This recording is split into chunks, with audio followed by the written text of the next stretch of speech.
لفظ میلاد یاد رکھیں صرف حضور کے لیے بولا جاتا ہے. جب لفظ میلاد بولا جاتا ہے تو آٹومیٹکلی بندہ مومن کا ذہن حضور کی طرف جاتا ہے کہ نبی کریم صلی اللہ علیہ وآلہ وسلم کا یوم ولادت. پیدا تو ساری دنیا ہوئی ہے لیکن میلاد سے صرف بندے کا تصور جو ہے حضور کے یوم پیدائش کی طرف جاتا ہے, کسی اور پیدائش کے دن کی طرف نہیں جاتا. تو حضور کے یوم ولادت کے ذکر صحابہ نے اس طرح کی ہیں تبھی یہ حدیثیں صحیح ہوئی ہیں اور یہ بخاری اور مسلم کے اندر لکھی گئی ہیں. تو صحابہ نے منایا ہے تو تبھی یہ دنیا میں آیا. صحابہ نے نہیں منایا, ہم نہیں مناتے. میں نے کہا صحابہ جس مسجد میں نماز پڑھتے تھے نا وہاں کھجور کی جو مسجد تھی اور وہاں گاٹ چھوٹی تھی, پانی ٹپک پڑتا تھا اور مٹی کے اندر کیچڑ کے اندر صحابہ سجدے کیا کرتے تھے. اور صحابہ نے کیونکہ یہ میلاد نہیں منایا تو ہم نہیں مناتے. تو میں نے کہا پھر ان قالینوں کی پر اگر آپ سجدے کریں اور کوئی بندہ مسجد میں قالین دے اور آگے سے کہیں مولوی صاحب کہیں بھائی جناب صحابہ نے مسجد میں قالین نہیں دی لہٰذا تیرا یہ قالین دینا گناہ ہو گیا.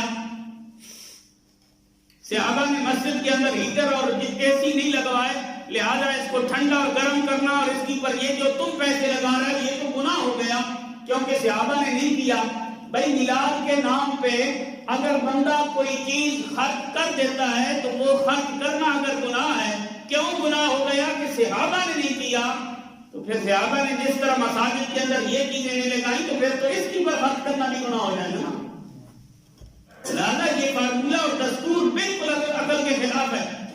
صحابہ نے جس طرح میلاد منایا اس طرح کسی ماں کے لال کو توفیق ہی نہیں ہے. صحابہ نے جس طرح میلاد منایا ہے, نشر الدین میں اشرف علی خان کے لیے لکھا ہے, صحابہ کا میلاد پڑھنے والوں اشرف علی خان کے لیے لکھا, حضور نبی کریم صلی اللہ علیہ وآلہ وسلم رات کو آرام فرمائے اور اپنی چارپائی کے نیچے ایک پیالے میں بول کیا اور حضور صبح تشریف لے گئے. حضرت ام ایمن سے وہ پیالہ اٹھایا, پانی سمجھ کے پی گئی.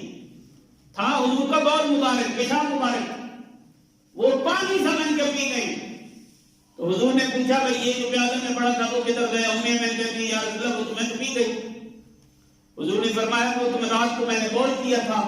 ام ایمن کہتی ہے اللہ کی قسم جس نے حق کے ساتھ آپ کو نبی بنا کے بھیجا ہے مجھے تو خوشبو ہی ہوئی تھی. یہ نصر الدین میں اشرف علی خان کے لیے لکھا ہے.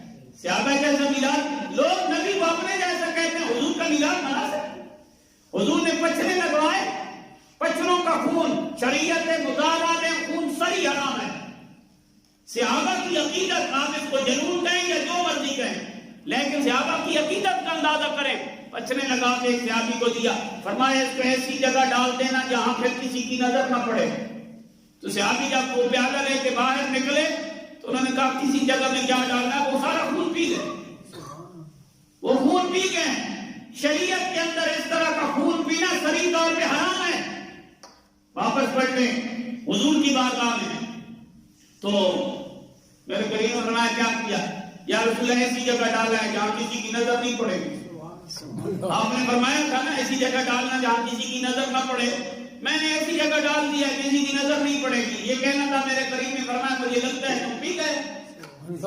ابھی بول پڑے ہاں یا رسول اللہ پی گیا ہوں. اب اس کے جواب میں حضور نے یہ نہیں فرمایا یہ صحیح حرام کام کیا ہے اب توبہ کرو تمہاری پر یہ کفارہ ہے. میرے کریم نے فرمایا جس اللہ نے مجھے حق کے ساتھ نبی بنا کے بھیجا ہے تیرے بدن کو جہنم کی آگ نہیں چھو سکے. صحابہ جیسا میلاد ہے کسی میں منانے کی ضرورت اور ہمت؟ صحابہ نے تو کمال کر دیا ہے. صحابہ کرام نے حضور نبی کریم صلی اللہ علیہ وآلہ وسلم کے جو حضور کی ان باتوں میں اپنی جانیں نچھاور کر گئے وہ ایک جھنڈا نہیں لگا سکتے تھے, ایک لائٹ نہیں لگا سکتے تھے, وہ ایک چاول کی پلیٹ لوگوں کو نہیں کھلا سکتے تھے. ان کے اندر یہ تھا کہ وہ یہ نہیں کر سکتے تھے.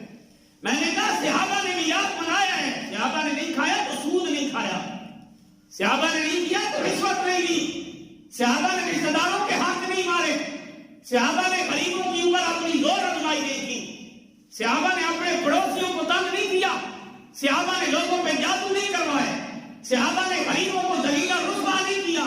صحابہ نے اگر کیا ہے تو سب کچھ اللہ رسول کی ذات کی برکت